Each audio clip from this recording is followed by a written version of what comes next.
So I figured that in my attempts to try to read every day, I could also try to share with you guys some of the books that I will be reading and also read with you so that um, by the end of the year, even though not everybody would have access to some certain books, I will be able to share with you.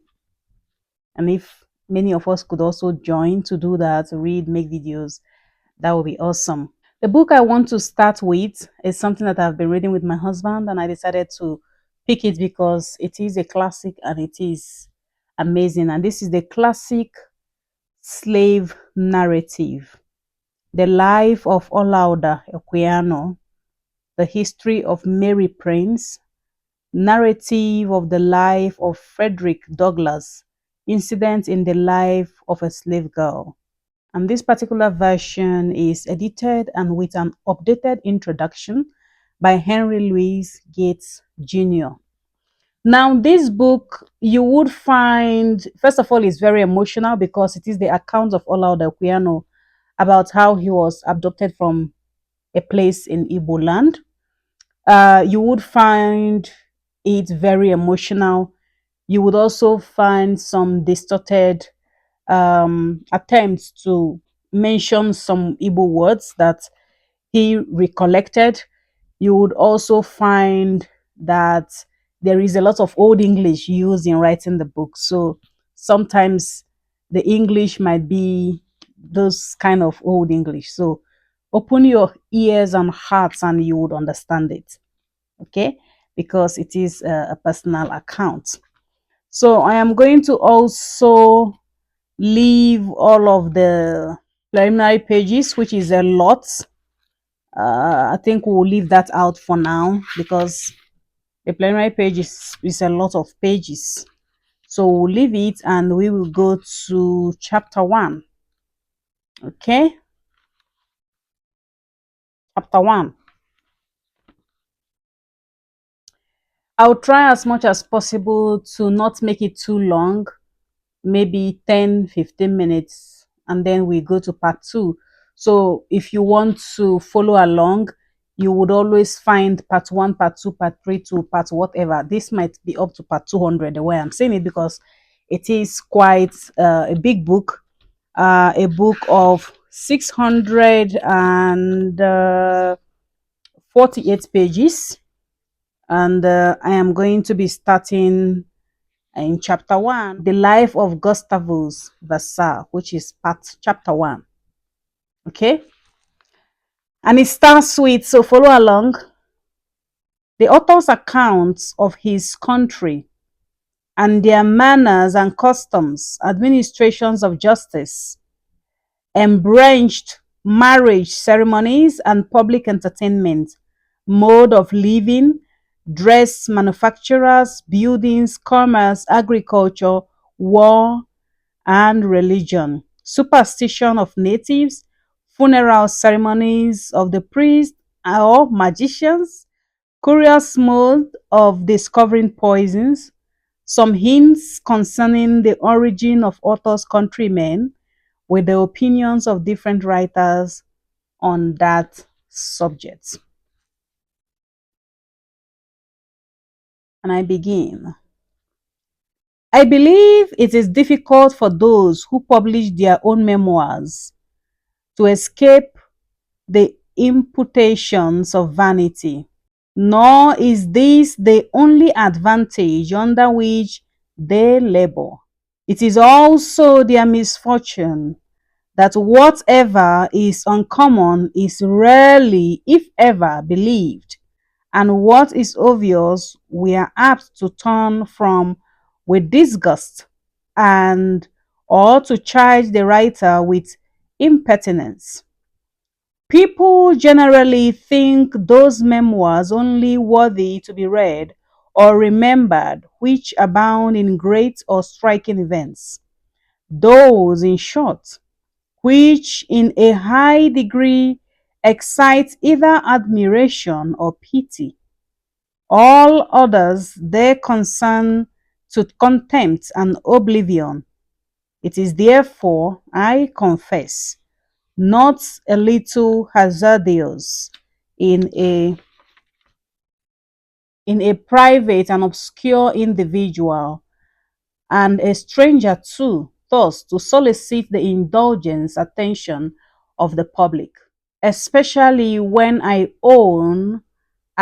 offer here the history of neither a saint, a hero, nor a tyrant. I believe there are few events in my life which have not happened to many. It is true, the incidents of it are numerous, and did I consider myself an European, I might say my sufferings were great. But when I compare my lot with that of most of my countrymen, I regard myself as a particular favorite of heaven, and acknowledge the mercies of providence in every occurrence of my life. If then the following narrative does not appear sufficiently interesting to engage general attention, let my motive be some excuse for its publication. I am not so foolishly vain as to expect from it either immortality or literary reputation. If it affords any satisfaction to my numerous friends, as whose requests it has been written, or in the smallest degree promotes the interest of humanity, the end of which it was undertaken will be fully attained, and every wish of my heart gratified. Let it therefore be remembered that in wishing to avoid censure, I do not aspire to praise. That part of Africa, known by many of Guinea, to which the trade for slaves is carried on, extends along the coast above 3,400 miles from Senegal to Angola, and includes a variety of kingdoms. Of these, the most considerable is the Kingdom of Benin, both as to extend the wealth, the richness, and cultivation of the soil, the power of its king, and the number and warlike disposition of inhabitants. It is situated nearly under the line and extends along the coast about 170 miles, but runs back into the interior part of Africa to a distance hitherto, I believe, explored by any traveler, and seems only terminated at length by the empire of Abyssinia near 1,500 miles from its beginning. This kingdom is divided into many provinces or districts, in one of the most remote and fertile of which, called Ebo. Now, this is the name that is known today as Igbo. I was born in the year 1745 in a charming, fruitful vale named Esaka. We're still trying to find out where this is, but for now, let me just read. The distance of this province from the capital of Benin and the sea coast must be very considerable, for I had never heard of white men or Europeans, nor of the sea, and our subjection to the kingdom of Benin was little more than normal, for every transaction of the government, as far as my slender observation extended, was conducted by the chiefs or elders of the place. The manner and the government of the people, who have little commerce with other countries, are generally very simple, and the history of what passes in one family or village may serve as a specimen of the whole nation.